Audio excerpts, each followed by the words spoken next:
10 Simple Principles of Spiritual Awakening by Jeff Foster. Spiritual awakening is not a goal or a destination. It is a constant invitation to embrace yourself exactly as you are in all your glorious imperfection.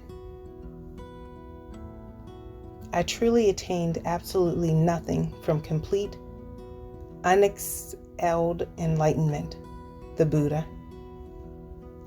As the Buddha was trying to tell us, though, few actually listened. It is not a superhuman achievement or attainment. You don't have to travel to India to find it. It is not a special state of perfection reserved for the lucky or the privileged few. It is not an exclusive club. It is not an out-of-body experience, and it does not involve living in a cave, shutting off all your beautiful senses, detaching yourself from the realities of this modern world. It cannot be transmitted to you by a fancy bearded or non-bearded guru, nor can it be taken away or lost. You do not have to become anyone's disciple or follower or give away all of your possessions. You do not have to join a cult. You do not have to follow anyone. Rather, it is a constant and ancient invitation throughout every moment of your life to trust and embrace yourself exactly as you are in all your glorious imperfection. It is about being fully present and awake to each precious moment coming out of the epic movie of past and future, the story of me, and showing up for life, knowing that even if your feelings of non-acceptance are accepted here, it is about radically opening up to this extraordinary gift of existence, embracing both the pain and the joy of it, the bliss and the sorrow, the ecstasy and the overwhelm, the uncertainty and the doubt, knowing that you are never separate from the whole, never broken, never truly lost. Here are some simple principles and pointers. 1. There is no destination, there is only now. There is only this, the present scene of the movie of your life. Come out of the epic story of time and space, past and future, regret and anticipation, and the seeking of different states and experiences, even the search for spiritual enlightenment. Relax your habitual focus on what's gone, what's not here yet, things you cannot possibly control from where you are. Come out of the story of my life and allow yourself to be fascinated by what is alive here, right now. Be curious about the very alive dance of thoughts, sensations, feelings, and impulses that is happening where you are. Remember, now is the only place from which true answers can eventually emerge. The present moment is your true home. Prior to time and space, it is all there is, the calm in the midst of the storm. Spiritual awakening is not a goal or a destination. Rather, it is an invitation to trust and embrace yourself exactly as you are in all of your glorious imperfection. 2. Thinking and resistance create suffering. Pain is not the real problem. The real problem is our thinking about pain, our resistance to discomfort, our attempt to escape it all and reach an imagined future. The real problem begins when we start ruminating on our pain, our sadness, our fears, our anger, brooding over our discomforts, rewinding and fast-forwarding the movie of our lives. We chew on yesterday's and tomorrow's sorrows, rather than directly exploring and experiencing today's experiences as they arrive. We add an unnecessary layer of rumination and resistance to life, and this creates suffering. The invitation? Come out of the past and future, seeking and striving, and meet life in the raw, right now, without judgment and without the expectation that peace, relaxation, enlightenment, or any kind of shift will result. Meet the moment on its own terms. See it all as a gift. Show up for the pleasant and unpleasant, the pleasurable and the painful, without an agenda. 3. Thoughts and sensations are not personal and not the truth. See thoughts and sensations as neutral and impersonal events in awareness. Just like sounds that we hear, thoughts and physical sensations arise and disappear spontaneously, like waves in the ocean of you. They cannot be controlled, deleted, or escaped.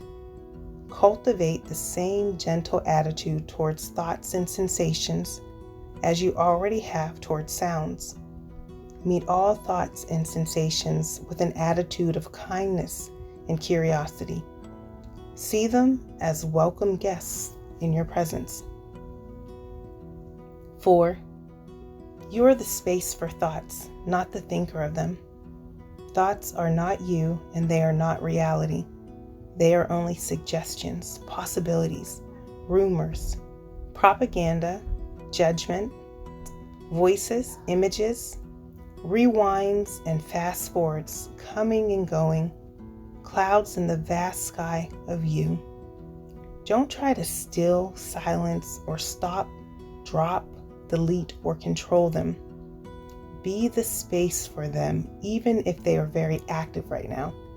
Remember, if you notice thoughts, if you are mindful of them, you are not trapped in them. They do not define you. You are the silent container, not the contained. Be what you are. Thoughts unchanging embrace. The vastness in which thoughts can come and go as they please. 5.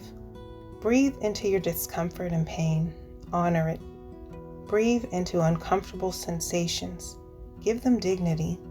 Honor them rather than closing off to them, starving them of warmth. On the in-breath, imagine or feel your breath moving into the neglected and tender area, infusing it with life and love. Feel the uncomfortable area in your body with oxygen, warmth, and dignity. Don't try to heal the sensations or even let go of them. They want to be met, honored, included in the present scene. Assume that even discomfort holds intelligence, that it's not against you. Know that true joy is not the absence or opposite of sadness or pain, but the willingness to embrace it all. 6. Acceptance is not something you do, it is what you are. Acceptance doesn't mean that an unpleasant thought or feeling will go away. It may stay a while. Don't try to accept it, as this is often resistance in disguise, but acknowledge that it is already accepted, already here, already part of the scene. Treat it as if it perhaps will always be here. This removes the pressure of time, trying to make it go away, wondering why it's still here. It is here, now. Bow before this reality. Be curious and allow any urges, any feelings of frustration, boredom, disappointment, or even despair to come up to and be included.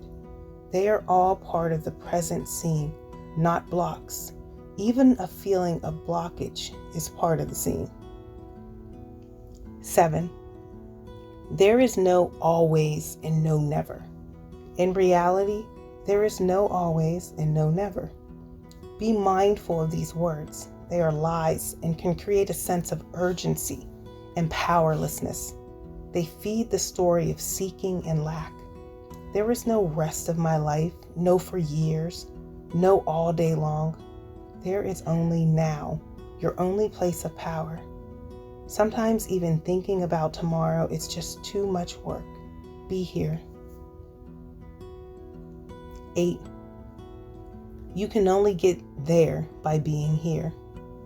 Often we focus so much on the goal or destination that we forget the journey, disconnect from each precious step, and stress is created, the sense that we are not there yet.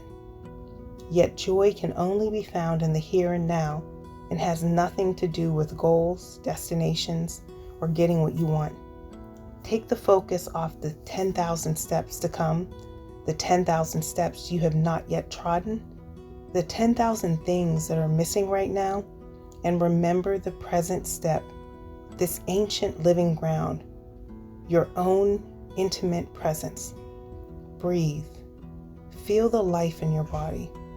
Often we don't know where we are headed, and that's perfectly okay. Befriend any uncertainty, doubt, trepidation that you feel. Learn to love this sacred place of no answers. It is alive and creative and full of potential. 9. Embrace your stumbling. It's perfect too. If you realize that you're lost in the story, that you're disconnected, that you've forgotten the moment, celebrate. You have just woken up from a dream. A great intelligence is alive in you, a power to realize and connect. You have stepped out of millions of years of conditioning.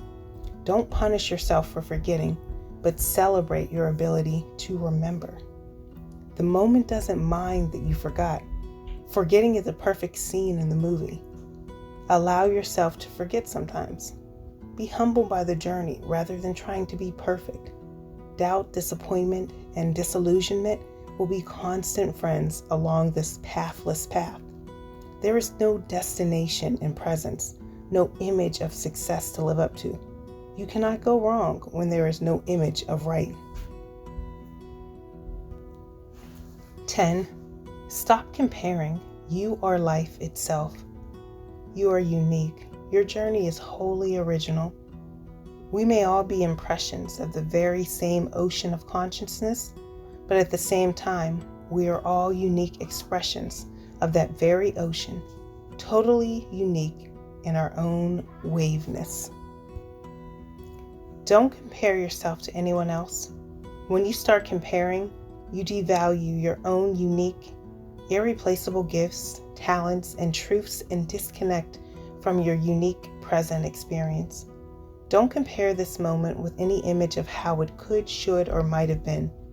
Healing is possible when you say yes to where you are now, even if it's not where you dreamed you would be by now. Trust and trust sometimes you cannot trust. Perhaps even your inability to trust can be trusted here, and even the feeling that you cannot hold the moment is itself already being held.